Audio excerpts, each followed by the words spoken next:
título desta série é Três Mensagens Cósmicas, o conflito final da Terra. Se nos acompanhou, desvendamos as profecias do livro do Apocalipse, em particular, Apocalipse capítulo 14, versículos 6 a 12. Vamos supor que você more a uma boa distância no campo e que haja uma estrada estreita que leva à sua residência. Suponha que haja um rio e uma ponte que você precise atravessar para chegar em casa.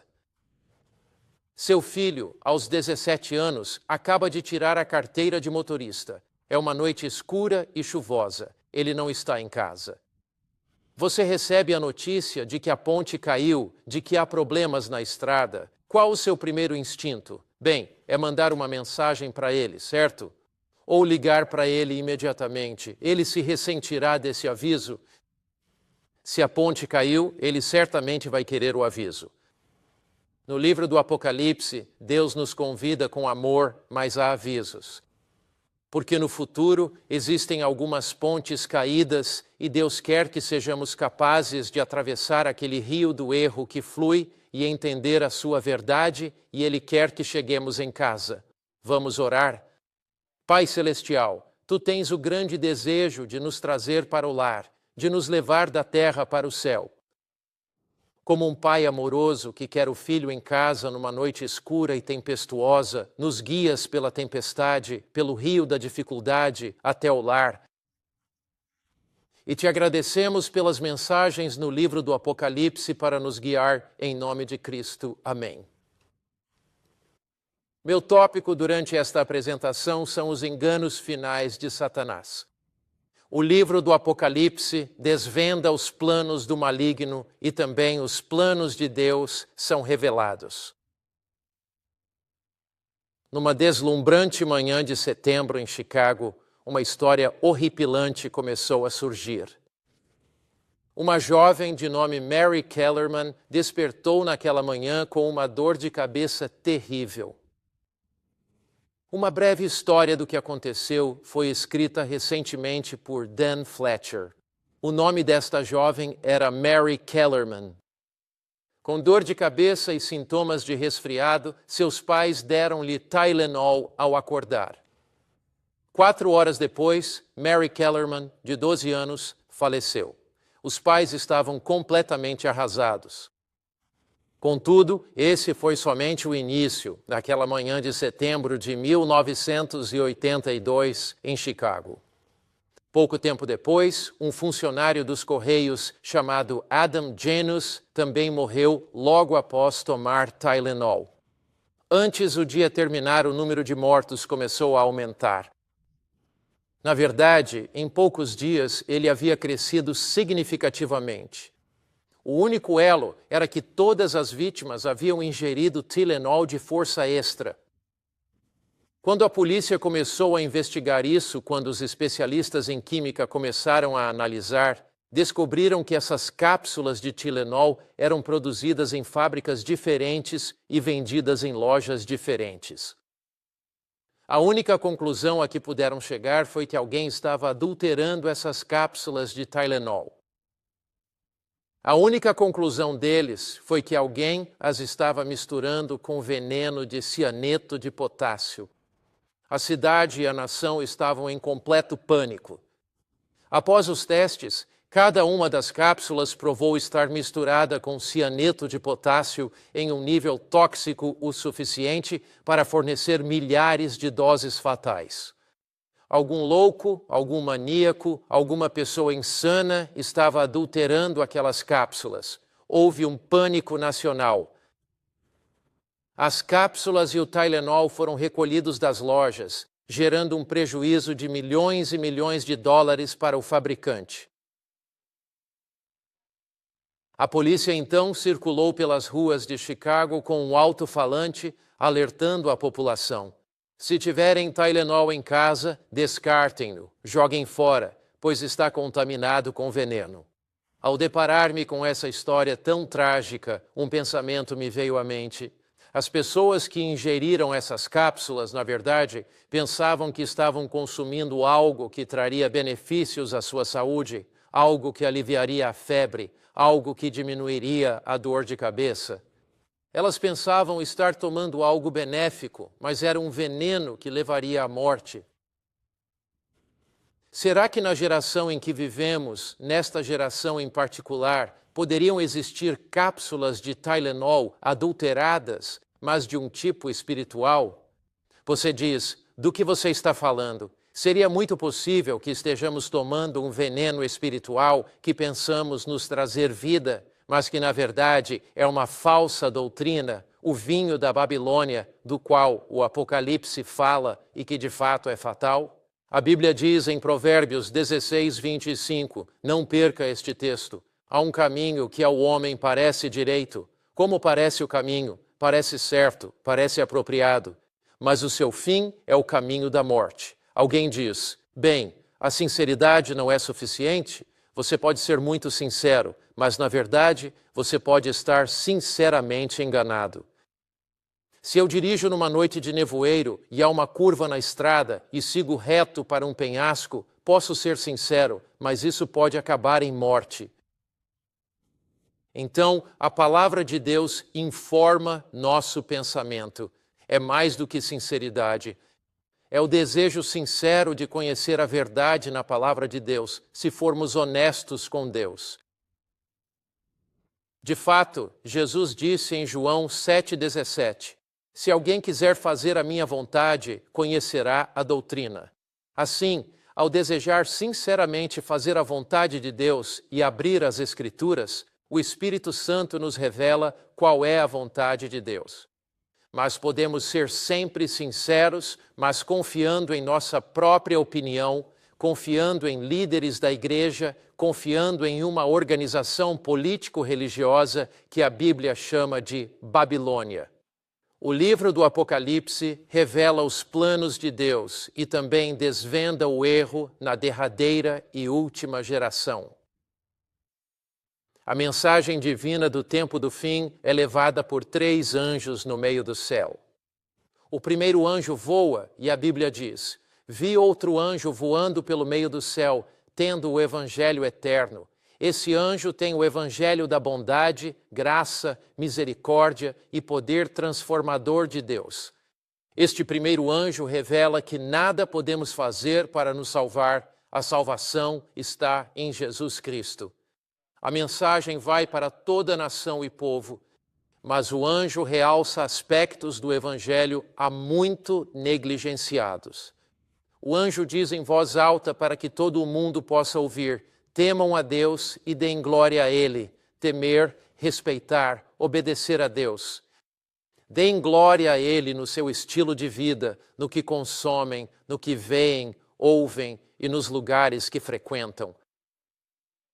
Esta mensagem do primeiro anjo é um chamado à obediência a Deus, pois somos salvos pela graça. É um chamado para que nossa vida mostre dedicação a Deus, pois seu juízo chegou. Vivemos no fio da navalha da eternidade. Vivemos onde as areias do tempo estão se esgotando da ampulheta, pouco antes da vinda de Cristo. E a Bíblia nos convoca, nesta era de evolução, nesta era de desumanização de seres humanos, a adorar o Criador de volta à santidade da vida. Essa é a mensagem do primeiro anjo.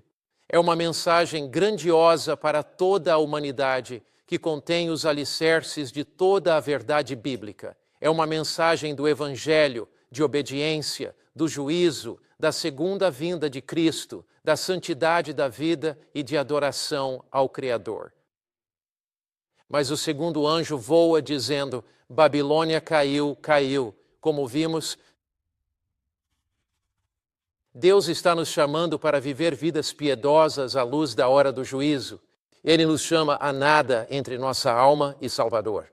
Ele está nos chamando para uma decisão nesta hora da história da terra. Mas o anjo voa em Apocalipse 14, 8, diz, outro anjo seguiu dizendo, a mensagem do segundo anjo, Babilônia caiu, caiu, aquela grande cidade, pois ela deu a beber a todas as nações do vinho da ira da sua fornicação. Introduzimos essa mensagem do segundo anjo em nosso último programa, nossa última apresentação. Nós enfatizamos que Babilônia representa um sistema religioso que se tornou falso. Apocalipse 17 descreve uma mulher sobre uma besta escarlate, vestida em púrpura e escarlate. Na Bíblia, mulher representa a profecia. Isso está em Jeremias 6, 2 e Efésios 5. A mulher verdadeira é a noiva de Cristo. A mulher caída é quem deixou Jesus, unida ao poder estatal. Assim, a mulher, a igreja caída, cavalga o Estado. Ela tem Babilônia a Grande escrita na testa. Na última apresentação, notamos que Babilônia é um sistema religioso apóstata que distorce a verdade, substituindo ensinamentos do Evangelho por teorias humanas. Entendemos que Babilônia significa confusão, valores religiosos confusos e opiniões humanas no lugar da palavra de Deus e da verdade divina. Continuamos desvendando o mistério da Babilônia a Grande nesta apresentação. Em Daniel 7, 17 e 23, a Bíblia discorre sobre bestas e as representa como sendo reinos. Essas 4 grandes bestas são 4 reis que surgem da terra. A 4ª besta será o 4º reino na terra. Então, quando lemos em Apocalipse 17 sobre Babilônia, a mãe das prostitutas, lemos sobre uma grande igreja-mãe vestida de púrpura e escarlate. Em nossa apresentação passada, destacamos que a grande igreja-mãe na cidade de 7 Colinas era de fato a igreja romana. Ela orienta os poderes do Estado. Nos dias finais da terra, igreja e Estado se unirão. A liberdade religiosa será minada e a liberdade religiosa será algo que será usurpado por esses poderes estatais. No entanto, há 2 pilares centrais da estratégia de Satanás que conduzem a essa união de igreja e do Estado que queremos analisar com muito cuidado nesta apresentação. Esses 2 pilares centrais vêm da Babilônia, parte do mistério da Grande Babilônia. Babilônia representa confusão religiosa. Quais eram os 2 pilares principais da Babilônia? Como era a religião da Babilônia antiga e de que forma isso se manifestará na Babilônia espiritual de hoje? Lembre-se, Apocalipse 18, 2 diz: Caiu a grande Babilônia e se tornou morada de demônios. Isso se refere ao espiritismo, à ação de espíritos malignos. Prisão de todo espírito imundo e ninho de toda ave imunda e detestável. A Babilônia antiga era o centro do espiritismo e o povo temia os espíritos.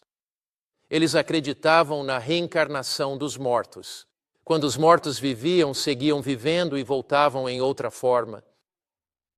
A Babilônia era o centro da imortalidade. Era o centro da ideia de uma essência imortal no indivíduo, a que poderíamos chamar alma imortal. Isso fazia parte da filosofia babilônica, e eles acreditavam que ao morrer, a pessoa de fato vivia na imortalidade e às vezes poderia retornar. Os babilônios antigos criam que o espírito desencarnado ia ao submundo na morte. Por isso eles adoravam essas imagens, porque acreditavam que eram imagens ou encarnações daqueles que haviam morrido ou dos deuses, na verdade, e acreditavam que estavam adorando esses deuses. A ideia de que quando você morre, existe uma alma imortal que continua eternamente, isso pode te surpreender. Não vem do cristianismo, você diz. De onde vem essa ideia? Gregos popularizaram a alma imortal nos escritos de Platão e Sócrates.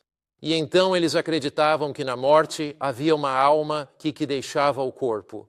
Veio da filosofia grega, mas de onde eles obtiveram isso? Eles, é claro, obtiveram isso da Babilônia. Quando você retornar a Ezequiel 8, 13 a 14, encontrará mulheres que vieram ao templo de Deus e elas tinham aceitado essas ideias babilônicas. Elas se infiltraram na igreja, no Israel antigo. Veja o que diz o profeta.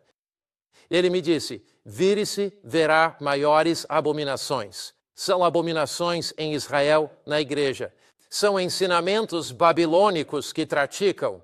Então ele me levou à porta norte da casa do Senhor e, para meu espanto, você pode imaginar como o profeta se espantou ao ver mulheres ali chorando por Tamuz. Agora, aqui em Israel, no templo da casa do Senhor, há mulheres israelitas que estão a chorar por quem? Por Tamuz. Quem era Tamuz, afinal?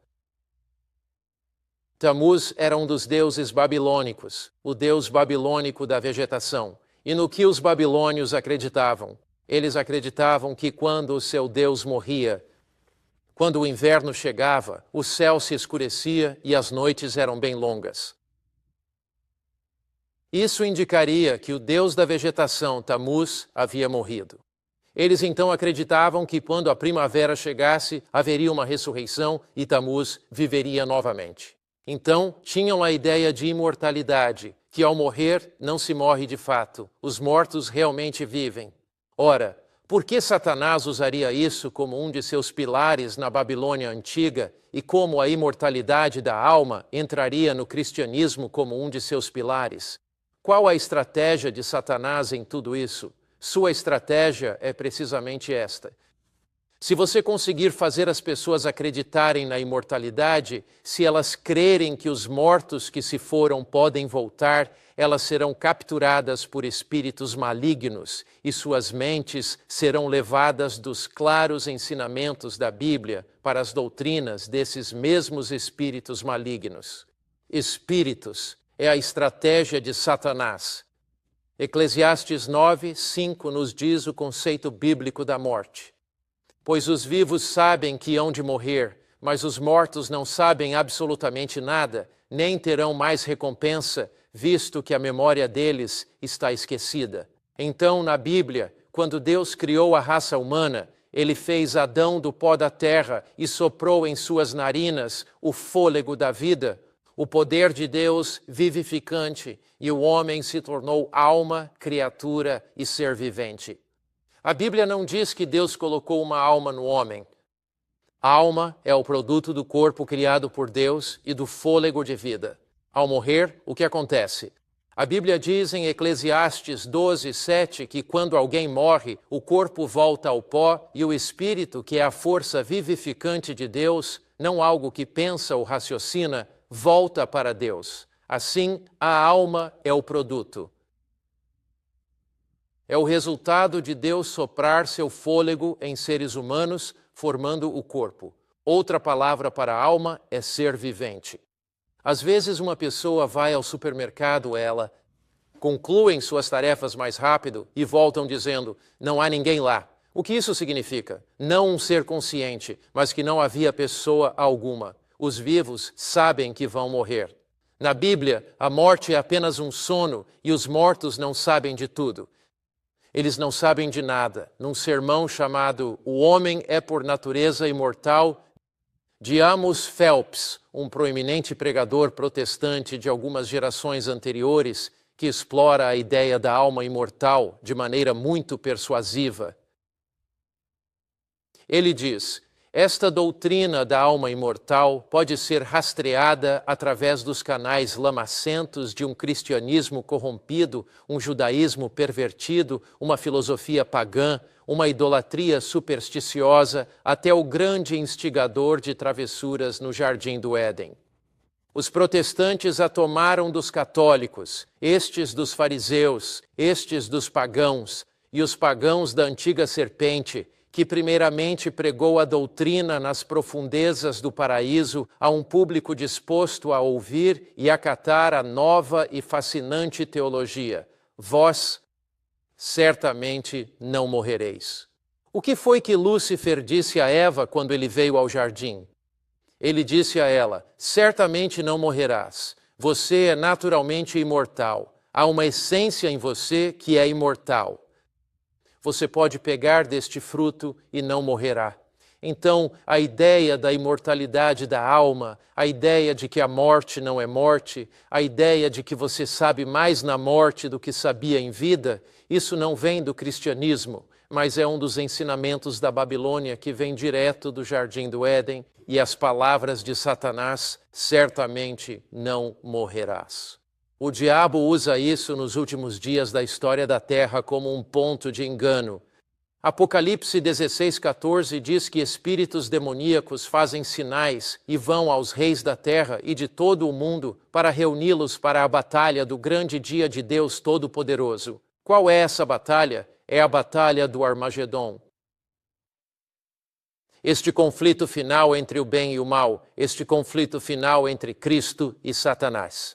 Este conflito final, onde igreja e Estado se unem e as forças do inferno se focam no povo de Deus para destruí-lo. Mas o que é em um tempo de crise, o que é em um tempo de desastre econômico, o que é em um tempo de desastre político, o que é em um tempo em que o mundo inteiro parece incerto e se desmoronando, o que é que traz o mundo de volta a essa unidade? São os espíritos demoníacos operando milagres por meio de falsas religiões, a fim de unificar os reis da terra num bloco de poder, com o intuito de oprimir o povo de Deus e, deste modo, buscar a unidade mundial através de uma grande abordagem de unificação global. Percebam, o que acontece com essa noção de alma imortal? Qual é o seu efeito? Como ela influencia o cristianismo prático? Bem, os pagãos, os babilônios, levavam ofertas pelos mortos e se dirigiam ao santuário daqueles que haviam partido. E em certas religiões mundiais, isso permanece verdadeiro hoje. No budismo, isso é bem verdade, onde oferendas são levadas aos mortos. Isso é verdade em várias religiões do mundo hoje. Porque este é um dos pilares centrais de Satanás. Primeiro, ele se torna uma falsa revelação da verdade e afasta as pessoas da verdade objetiva, a verdade clara da palavra de Deus. Mas também estas ofertas acabam por se tornar um substituto para um real compromisso de coração com Jesus, e os espíritos dos demônios se tornam substitutos para o único Redentor do nosso mundo, Jesus Cristo. Há uma única oferta, a de Jesus. Ele já fez essa oferta, então não precisamos vir com a oferta de nossas obras, nossa justiça. Não precisamos vir com medo, tentando nos acertar com Deus. Nós vamos a Deus através de Cristo. Viemos a quem diz: quem vem a mim, de modo algum o lançarei fora. Com profundo compromisso com quem diz: vinde a mim. O Cristo gentil, amoroso e compassivo, cuja graça flui do coração, diz: vinde a mim. Assim não precisamos de ofertas pelos mortos. Apocalipse 14:13 diz: bem-aventurados os mortos que desde agora morrem no Senhor. Sim, diz o Espírito, para que descansem do seu labor e suas obras os sigam. O livro do Apocalipse é muito claro. Os mortos repousam de seu labor. Como diz o livro de Jó, eles nunca mais voltarão para sua casa, eles descansam. 53 vezes a Bíblia diz que a morte é apenas um sono. Na Bíblia, a morte é um descanso. Quando morremos, descansamos da calamidade da vida. Descansamos da dor destes corpos físicos. Descansamos da angústia que ocorre aqui nesta vida, de toda a sua dor e sofrimento. Descansamos. Sabe, quando você vai dormir, você dorme momentaneamente. E no momento seguinte você sabe que está acordando, certo? Ao dormir, sem sono profundo, você não pensa: eram 10 horas, fui dormir e agora 11 horas. Sua mente nem registra. Por quê? É um descanso total e perfeito. Assim, na Escritura Sagrada, ao contrário das decepções de Satanás que se manifestam pela corrente da Babilônia espiritual, originária da Babilônia pagã, Deus nos revela a verdadeira compreensão sobre a morte. Na Escritura, a morte é um sono, um repouso mencionado 53 vezes até o retorno do Senhor. E veja, por que Satanás tenta perpetuar essa era da alma imortal? Porque ele odeia a doutrina da segunda vinda de Cristo. Se os mortos já vão para o céu, por que Jesus voltaria? para unir corpos mortos a almas? Não faz sentido, mas 1 Tessalonicenses 4, 16 e 17 diz: o Senhor descerá do céu com um grito de vitória, voz de arcanjo e trombeta de Deus. Os mortos em Cristo, que dormiam em Jesus, ressuscitarão primeiro. Então nós, vivos e remanescentes, seremos arrebatados nas nuvens para encontrar o Senhor no ar. Assim estaremos sempre com o Senhor. Imagine esta cena. Seu pai morreu, quer vê-la de novo. Sua mãe morreu. Anseia por vê-la de novo, um irmão, irmã ou filho. Mas um dia, um clarão do leste ao oeste, e um dia a terra treme num terremoto forte. Um dia o céu se ilumina com a glória de Deus e Jesus desce à corte do tempo. Ele diz: João, venha. Maria, venha. Pedro, venha. Alice, saia. O Senhor descerá com um brado, voz de arcanjo e trombeta divina. É a vitória. Pecado, sofrimento e dor não existirão. O diabo odeia isso, então ele perpetua essa ideia na raça humana. Não pense muito na segunda vinda de Cristo, porque existe uma espécie de alma etérea e mística que abrir suas asas para o céu. Porque tantas igrejas carecem de poder espiritual? Porque a pregação da segunda vinda de Cristo não existe mais em muitas dessas igrejas.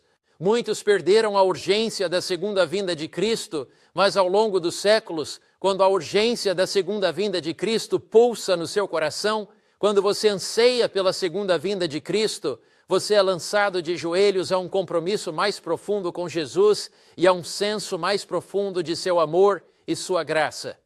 Satanás introduziu, até mesmo no cristianismo, uma falsa doutrina vinda da Babilônia para minar completamente a ideia da segunda vinda de Cristo e posicionar as mentes das pessoas para serem enganadas pelo espiritismo. A esperança deste mundo, segundo o apóstolo Paulo, em Tito 2,13, é a bendita esperança, a esperança para nosso planeta cansado e devastado pela guerra, para nosso mundo confuso e caótico. A esperança para um planeta de doença e morte. A esperança para este planeta, a segunda vinda de Cristo. O livro do Apocalipse ressoa e está saturado de esperança. O Apocalipse e as 3 mensagens cósmicas pulsam com a segunda vinda de Cristo e nos dão nova esperança. Há 2 pilares na estratégia de Satanás. O primeiro é espiritismo vindo de Babilônia. O segundo é adoração ao sol. Enquanto o espiritismo prepara nossa mente para enganos, enquanto o espiritismo nos afasta da realidade da segunda vinda de Cristo, a adoração ao sol mina nossa confiança no Criador e leva homens e mulheres a desobedecerem à clara ordem de Deus que dizia: lembra-te do dia de sábado para o santificar. A antiga adoração ao sol vem do Egito, onde adoravam Amon-Ra, o deus sol, da Babilônia, onde adoravam Bel-Marduk, o deus sol, da Pérsia, onde adoravam Mitra, passando para Roma, e o deus sol, eternidade, Veritis. Então, todas as culturas pagãs adoravam o deus sol. Há uma história incrível que o leva de volta ao livro do Dr. James Fraser, volume 1 a 5, 29, em A Adoração da Natureza, uma incrível história onde ele aponta que na antiga Babilônia o sol era adorado desde tempos imemoriais. Assim, o sol se tornou aquele objeto luminoso nos céus, e enquanto os pagãos olhavam para este objeto luminoso nos céus, eles acreditavam que quando o sol brilhava nas proporções certas, suas colheitas cresciam. Quando o Deus Sol estava zangado, queimava as colheitas.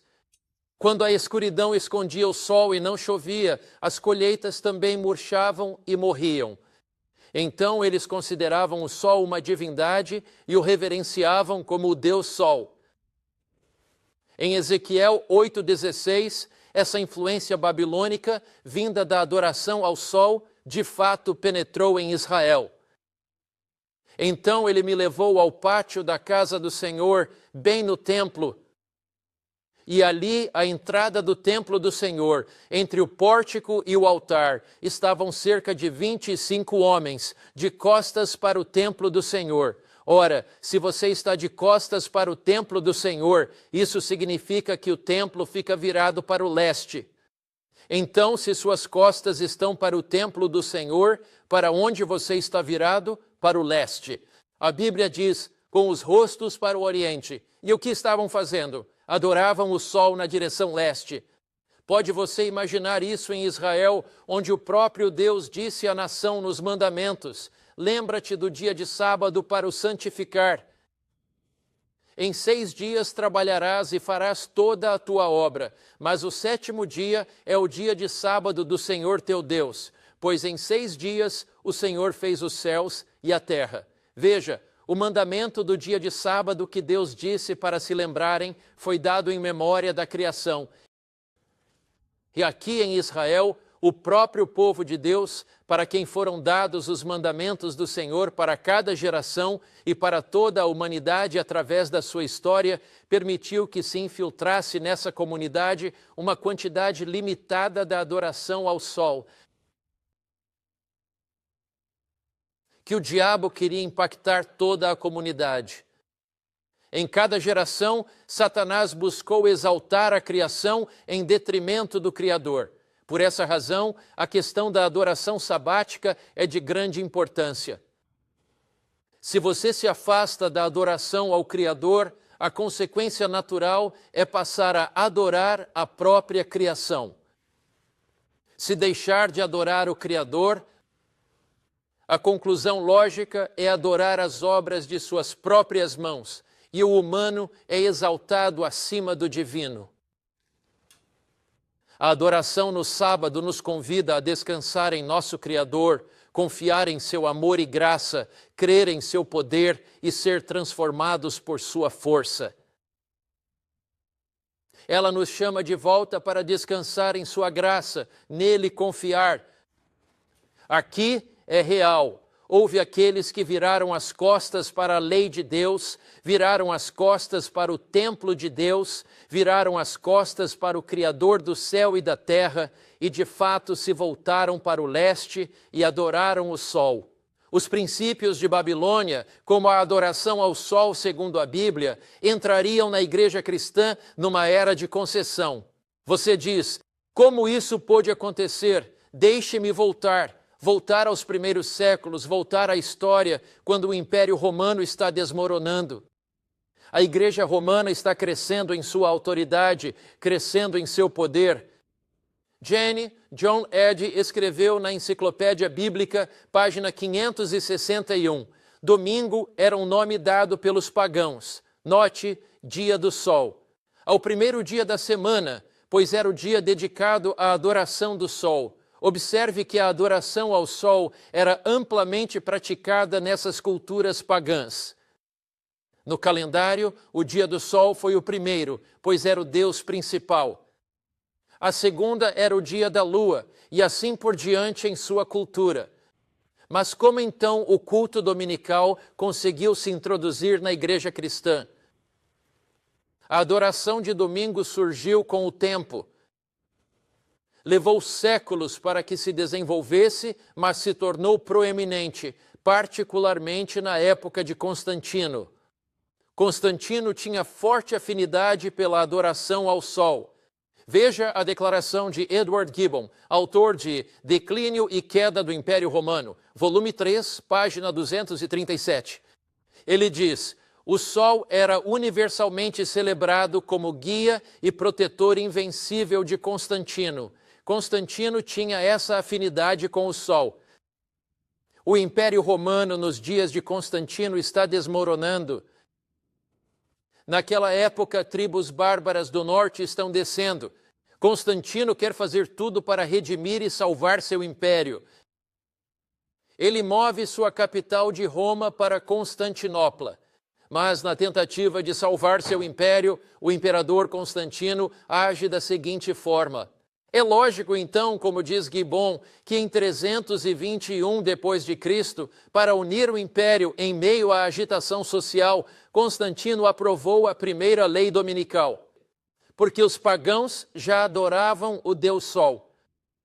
Os cristãos agora começaram, muitos deles, a adorar no domingo porque Cristo ressuscitou dos mortos naquele dia. A Bíblia nunca manda adorar o domingo pela ressurreição de Cristo, mas alguns cristãos se desviaram para se harmonizar com a maioria da sociedade. Primeira lei dominical, 321 depois de Cristo. No dia do sol, magistrados e pessoas da cidade descansem e as oficinas fechem.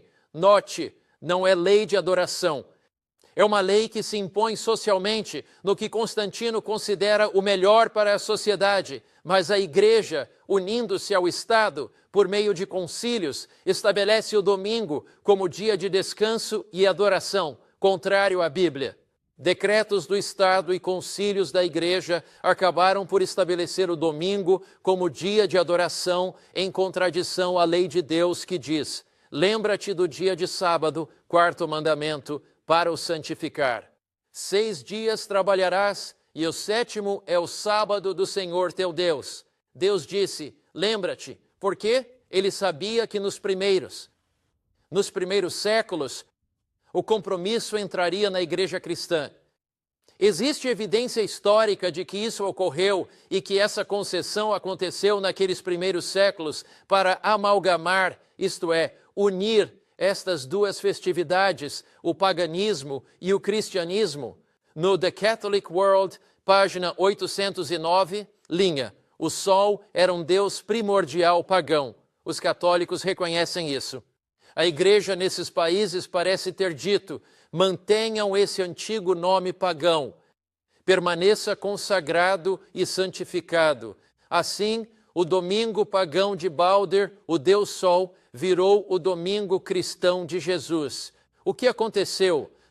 Num período de grande crise, quando o Império Romano estava a desintegrar-se, Constantino instituiu um dia de descanso para a sociedade. Líderes da igreja, em decretos e concílios eclesiásticos, para unir o império e evangelizar os pagãos. Eles já haviam adotado as vestes dos pagãos, com os sacerdotes usando frequentemente roxo e escarlate. Já renomearam imagens pagãs, as trouxeram à igreja e as nomearam em honra de santos, como Pedro. Agora, em outra medida de compromisso, para tentar unir o cristianismo ao paganismo e para facilitar a conversão dos pagãos, adotaram o domingo. Em As Duas Babilônias, de Alexander Hislop, na página 105, ele diz o seguinte: para conciliar os pagãos ao cristianismo nominal, Roma, com sua política habitual, buscou amalgamar ou unir os feriados cristãos e pagãos de domingo. Então, o que vemos? Estamos vendo o cálice do vinho de Babilônia e suas imagens entrarem na igreja cristã. Vemos a ideia da imortalidade da alma, de que a alma vive, adentrar na igreja cristã. Vemos a adoração dominical na igreja cristã. Isso é contrário aos ensinamentos da palavra de Deus. É por isso que Deus lhes envia 3 mensagens cósmicas. É por isso que Deus envia esta mensagem do segundo anjo: caiu Babilônia, meu povo, saiam de seus erros.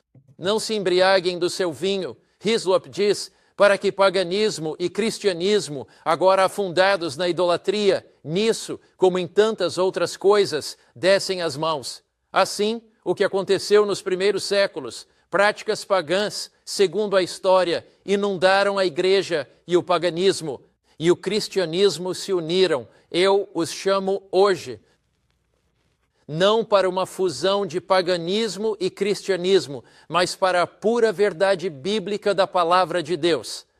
Deus está desenvolvendo um grupo de pessoas cujos corações são sujeitos à sua palavra e cujas mentes também o são.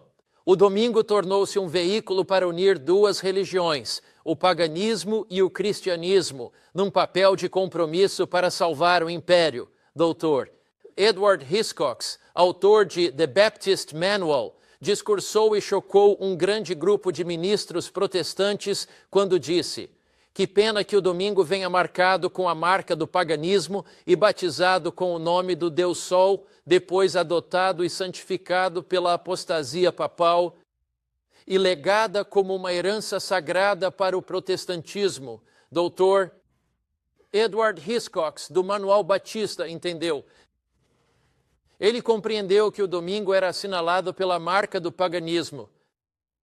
Deus diz em Ezequiel 20, versículo 12, também lhes dei meus sábados, para que servissem de sinal entre mim e eles, e para que soubessem que eu sou o Senhor que os santifica. O sábado é um sinal de aliança, de lealdade a Deus.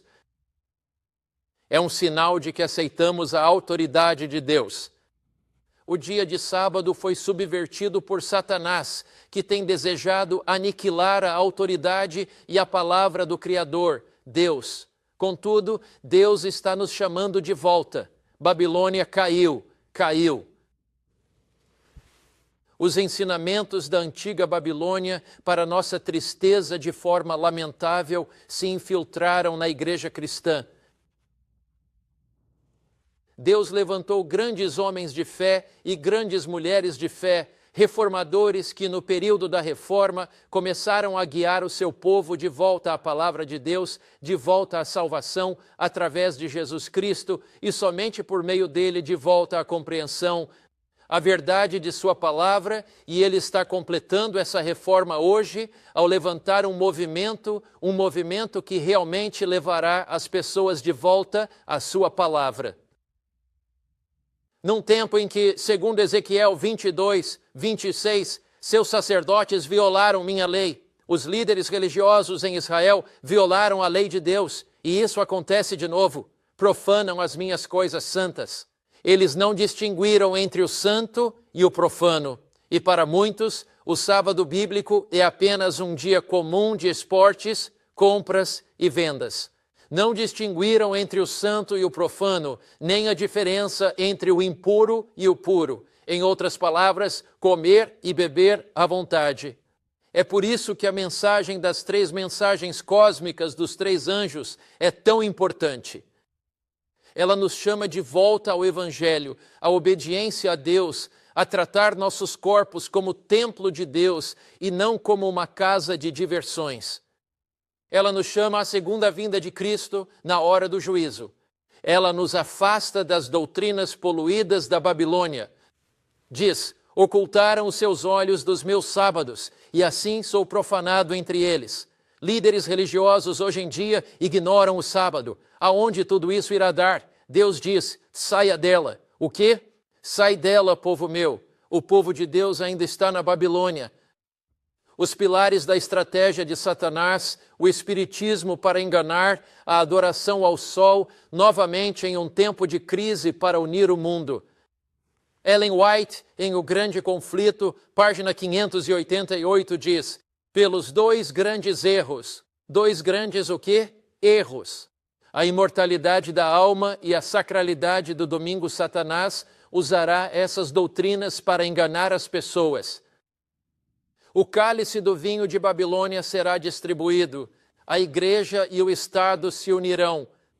Homens e mulheres ficarão intoxicados com as falsas doutrinas de Babilônia, as falsas doutrinas da imortalidade da alma. O que os preparará para os enganos do espiritismo que irão cativar o mundo.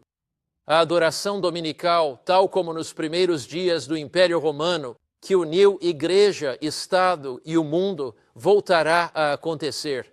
A declaração continua: enquanto o primeiro lança o fundamento do espiritismo, a imortalidade da alma, o último, a adoração dominical, cria laços com Roma. Os protestantes do Zekarswaiwa serão os primeiros a estender as mãos através do abismo para agarrar a mão do espiritismo. Eles não têm proteção, pois aceitaram a imortalidade da alma. Eles alcançarão o abismo para dar as mãos ao poder romano. E sob esta união tríplice, qual é ela? Espiritismo, protestantismo, catolicismo. Este país seguirá os passos de Roma, pisoteando os direitos da consciência. O que aconteceu nos dias da Babilônia antiga? Nabucodonosor estabeleceu uma imagem falsa. Ele decretou uma lei que obrigava à adoração, e aqueles que não se curvassem enfrentavam a severa pena de morte. Nos últimos dias da história da Terra, pouco antes, o chamado retumbante de Deus está sendo feito ao mundo. Suas mensagens estão chegando aos confins da terra. Este evangelho do reino, a verdade, deve ser pregado até os confins da terra, para que as pessoas compreendam plenamente as questões antes da segunda vinda de Cristo. A mensagem do segundo anjo em Apocalipse 14, 8 é: caiu, caiu Babilônia. Sai dela, meu povo, igreja e Estado se unirão, falsidade prevalecerá e demônios enganarão com milagres.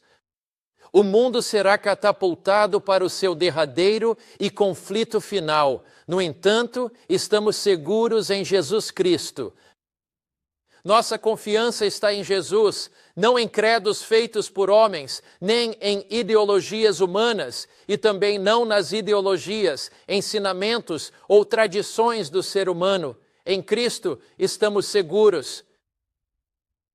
Em Cristo encontramos refúgio, como diz em Salmos 46, 1. Deus é nosso refúgio e fortaleza, socorro bem presente na angústia. Quando o mundo estiver em caos e confusão, no maior tempo de angústia da história do mundo, encontraremos segurança em Cristo, encontramos nosso refúgio em Cristo, encontramos nossa esperança em Cristo, encontramos nossa confiança em Cristo, encontramos nossa proteção em Cristo, encontramos nossa força em Jesus. Esta mensagem dos 3 anjos é dada por um Deus de amor que deseja você com Ele, um Deus que não quer que você seja enganado nos últimos dias da história da Terra. Deus está nos guiando hoje de volta à sua palavra. Deus está nos guiando hoje de volta à sua verdade. Deus está nos guiando hoje a uma compreensão mais plena, profunda e completa do que significa ser um seguidor de Jesus. Você pode ser um cristão comprometido com Cristo e nunca ter ouvido essas coisas antes, mas ouve a mensagem da verdade, uma mensagem que não tem sido pregada em sua igreja, a mensagem dos 3 anjos, uma mensagem cósmica para preparar homens e mulheres para o conflito final da terra. Seu coração responde: é hora de sair. Talvez já tenha ouvido isso antes. Talvez você seja um cristão adventista, mas que estava acomodado, laodiceano, e sente que há uma mensagem para seu coração e Deus o está chamando. Ele diz: santifica-os por meio da tua verdade. A tua palavra é a verdade. Deus apela a quem crê que pode se ir direto a Jesus, sem imagem, sem vida de intermediário. O apelo de Deus é para os que anseiam por Cristo, que veio e voltará para os levar para casa. O apelo de Deus é para um grupo que o adora como Criador do céu e da terra, e o adora no sábado bíblico. O mundo se encontra embriagado com as falsas doutrinas de Babilônia. Em Apocalipse, capítulo 18, versículos 2 e 4, lemos: Ele clamou em alta voz: caiu, caiu a grande Babilônia, e ouvi outra voz do céu: sai dela, povo meu. Com suavidade, Cristo apela: sai dela, povo meu. O povo de Jesus está em Babilônia. O povo de Jesus bebeu do vinho de Babilônia, e ele os ama. Com ternura e amor, ele apela: saiam dela, meu povo, para não partilharem de seus pecados, nem receberem suas pragas. Pecado é a transgressão da lei de Deus. Então Deus nos chama para sair de toda e qualquer igreja que quebre a lei. Jameson, Fossé e Brown comentam: em toda igreja apóstata há invisíveis de Deus, sua verdadeira igreja. Para estarem seguros, devem sair. Esse é o apelo ao seu coração. Sai dela, povo meu. Saiam da falsa e enganosa ideologia da Babilônia. Aceite a pura verdade que vem da palavra de Deus. Abandone todo o ensino feito por homens. Venha para Jesus. Você diz, eu já segui Jesus, Ele tem algo mais profundo para você, outro passo a dar. Você é do seu povo, Ele o identifica como um deles. Mais perto. Do meu coração, Jesus está te atraindo para mais perto agora. Deus está convidando você a dar um passo para mais perto dele hoje. Ele te convida a tomar uma decisão eterna na sua vida agora mesmo, de que você vai seguir a sua vontade. Você fará isso enquanto oramos? Senhor, dê-nos coragem para sair da maioria. Dá-nos coragem, se já somos cristãos, para sair da complacência da religião popular. Ajude-nos a te seguir com paixão, dando-nos força e coragem. Em nome de Jesus, amém. Jesus convida você a ter um dia abençoado.